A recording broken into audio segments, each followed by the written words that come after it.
Vamos lá? A questão interessantíssima do Enem sobre o freio ABS. Ele faz a comparação do freio tradicional, aquele onde você tem a frenagem ocorrendo sem o pneu travar e soltar, ele simplesmente trava e o pneu arrasta na superfície, que é sem o ABS. E o freio com o ABS, onde o sistema de freios ele tem a capacidade de prender o pneu e soltá-lo, prender, soltar, prender, soltar, prender, soltar, bem rápido. Tudo isso em fração de segundo acontecendo muito rápido. Você tem a aparência de que o pneu ele está girando lentamente, mas na verdade ele está sendo liberado e preso, liberado e preso, liberado e preso. Isso vai fazer o coeficiente de atrito oscilar entre o estático e o dinâmico. Eduardo, como é que tudo funciona? Vamos lá. Primeiro, o freio tradicional. Quando você freia, o pneu ele vai iniciar o ato de arrastar. Quando ele vai iniciar, o ponto de contato dele com o solo ainda se mantém em repouso por um pequeno intervalo de tempo. É o momento onde a força de atrito atinge o seu valor máximo. Esse momento é a força de atrito estática. E tudo isso acontece muito rápido. Força de atrito estática. Eduardo, você está querendo dizer que a força de atrito vai atingir um valor muito alto? É aquele momento que fica na iminência do pneu derrapar? É isso mesmo. Nesse momento, a força de atrito, quando atinge o valor máximo, que o pneu deslizar, aí eu tenho os pontos de contato do pneu com o solo derrapando.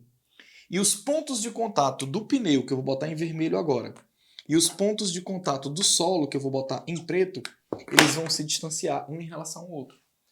Como um vai se distanciar em relação ao outro, como o ponto vermelho vai entrar em movimento em relação ao ponto preto, esse movimento relativo entre eles faz o coeficiente de atrito abaixar para um valor dinâmico, cinético, que você sabe nas aulas de teoria do curso, que o coeficiente de atrito cinético, dinâmico, ele é mais baixo do que o estático.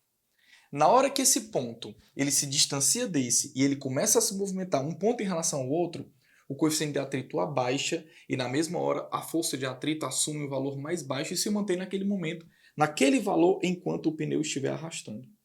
Então esse é o comportamento de uma força de atrito no momento em que ela é o quê? Dinâmica. No momento em que o freio tradicional ele não tem a capacidade de liberar e soltar o pneu, liberar e soltar o pneu, liberar e soltar o pneu. O pneu ele arrasta. Como ele arrasta, o pneu ele se movimenta em relação à superfície, os pontos do pneu se movimentam em relação à superfície, o coeficiente de atrito é dinâmico, isso faz o coeficiente de atrito abaixar, e abaixando a força de atrito, o gráfico assume esse comportamento. Atinge o valor máximo, depois abaixa e se mantém constante enquanto o pneu estiver arrastando. Já o freio ABS não. Ele consegue ser um pouco mais eficiente porque a gente teve a capacidade de criar um sistema que solta o pneu por um pequeno intervalo de tempo. Eduardo, e por que soltar o pneu faz o sistema se tornar mais eficiente? Porque isso faz elevar o coeficiente de atrito. Como é que pode, Eduardo? Para quem assistiu às aulas do curso da questão anterior a essa, você me viu explicar uma questão que também era do Enem, onde ele pergunta qual é o tipo de atrito que existe entre o pneu e a superfície no momento em que o pneu gira.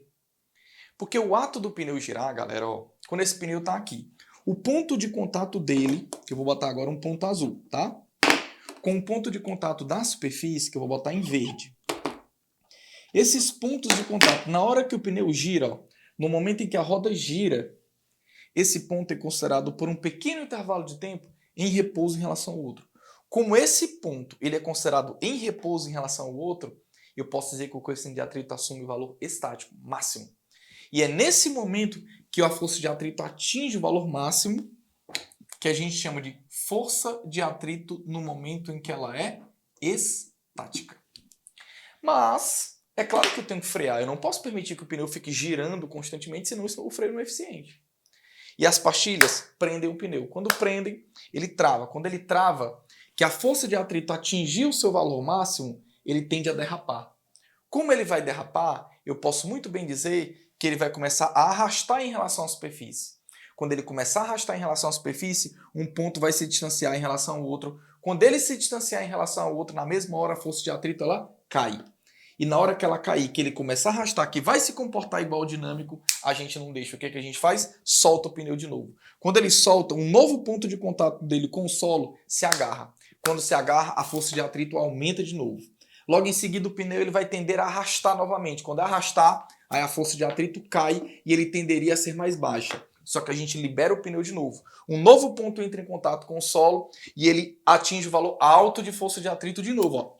Aí assim a gente fica liberando e travando o pneu, liberando e travando o pneu, liberando e travando o pneu. Para quê, Eduardo? Para um ponto se agarrar ao solo, a força de atrito atinge o valor máximo, depois mínimo quando ele tende a arrastar. Máximo quando ele gira um pouco, mínimo quando ele tende a arrastar. Máximo quando ele gira um pouco, mínimo quando ele tende a arrastar. Então nós aprendemos que liberar e soltar o pneu, faz alguns pontos por um pequeno intervalo de tempo entrar em contato com o solo e se manter agarrado a ele, se manter em repouso em relação a ele, fazendo a força de atrito atingir o valor máximo por um pequeno intervalo de tempo.